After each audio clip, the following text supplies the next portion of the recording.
Hi, my name is Christine Austin, and I'm the Director of Clinical Operations at Step by Step Academy.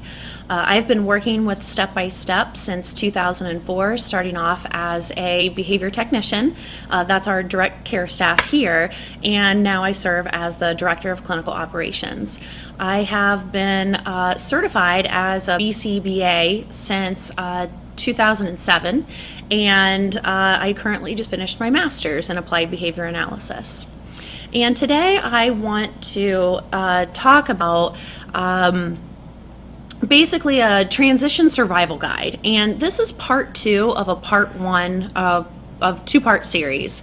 And as a reminder to everybody, this is live. So if you have any questions, please just go ahead and type it in within the chat so that I can answer your questions throughout the presentation.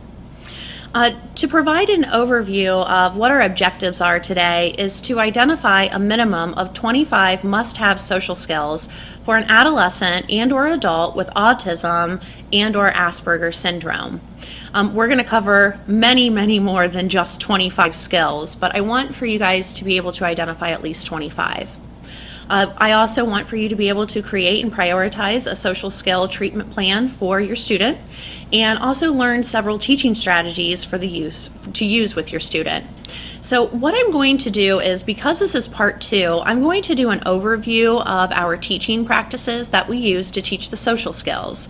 But please know that this series is specific, this session of the series is specific to social skills for self-regulation and relationship building. We have created 2 assessment tools that you can purchase within the store, both being for each individual skill sets. And just so you're aware, in this part 2, this is a review, but also an extension of part 1, which was specifically looking at communication skills related to social skills for adolescents and adults with ASD. First of all, I want to thank Gabriel Valley for the assistance with the presentation. He was kind enough to give his time to put all of this into a PowerPoint presentation for you. So thank you so much, Gabe. Michelle and I definitely could not do our jobs without you. First of all, we want to look at the characteristics of Asperger's and autism. If we're looking at autism, we're looking at deficits in social interaction and in communication, and then also restricted and repetitive and stereotype patterns of behavior. So we're looking at deficits in socialization and communication, and then there's excesses in the restricted and repetitive and stereotype patterns of behavior, interests, and activities. If you look at the Asperger syndrome, there's a deficit in social interaction with the excesses in restricted and repetitive and stereotype patterns of behavior, interests, and activities. So you can see that within the Asperger syndrome, there's not the deficit in communication. So when we look at these skills and the assessment that you're looking at specifically to teach self-regulation and relationship building, the individual is going to need to have prerequisite skills, and we'll cover that first.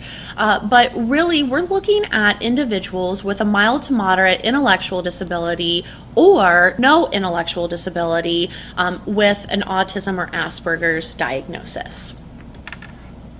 So some of the theories, just to cover some of the theories of the impairment with social interaction.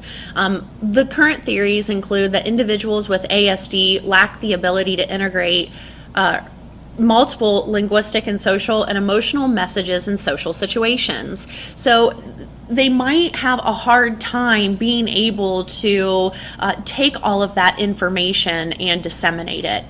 Also, there's the theory of mind blindness, and this basically means that individuals with ASD lack theory of mind, or the ability to understand thoughts and feelings of others. And the third theory that we're working with is that individuals with ASD have the inability to perceive and understand expression. So even though there are theories out there of, what's causing autism, or, what's really producing the impairment in socialization and communication, there's a lot of evidence out there showing that we can teach these skills.